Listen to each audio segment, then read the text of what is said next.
வைரலான ஒரு 10 step skin care 20 step skin கேர்னு அதிகமா இது பண்றோம்ல, அதனால நமக்கு வந்து அஃபெக்ட் ஆகுதா? இதெல்லாம் நல்லா ரூம் போட்டு யோசிப்பாங்க போல. 10 ஸ்டெப் 20 ஸ்டெப். நான் சொன்ன மாதிரி எந்த ஒரு கேருமே தேவையே இல்லை. நம்ம ரெகுலராக ஹேரை டெய்லி வாஷ் பண்ணணும்.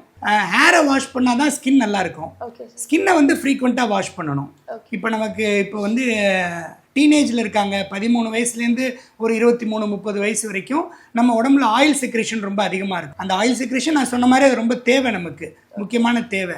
அதிகமான ஆயில் செக்ரேஷனை நம்ம அப்பப்போ வாஷ் பண்ணிக்கணும். ஸோ தட் அது பேலன்ஸ்டாக இருக்கிற. ஸோ ஒரு 4 to 5 டைம்ஸ் நம்ம ஃபேஸ் வாஷ் பண்ணலாம், நெக்கை வாஷ் பண்ணலாம். அது வெளியில் போகும்போது, வெயிலில் போகும்போது அந்த ஹியூமிடிட்டினால் நிறைய ஸ்வெட் ஆகலாம். ஸோ அப்போ ரெகுலராக வாஷ் பண்ணலாம்.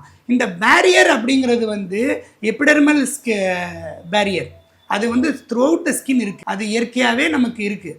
அந்த ஸ்கின் மேலே இன்னொரு பேரியர் நான் சொன்னாலே அந்த ஆயிலி லேயர், அந்த integral lipid layer of the skin அப்படின்னு இருக்குது. ஸோ 2 பேரியர் ப்ரொடெக்ஷன் நமக்கு ஆல்ரெடி இருக்குது. இந்த பேரியர் ப்ரொடெக்ஷனை வந்து நம்ம நார்மலாக இருந்தோம்னா யாராலையும் அதை ரிமூவ் பண்ணவே முடியாது.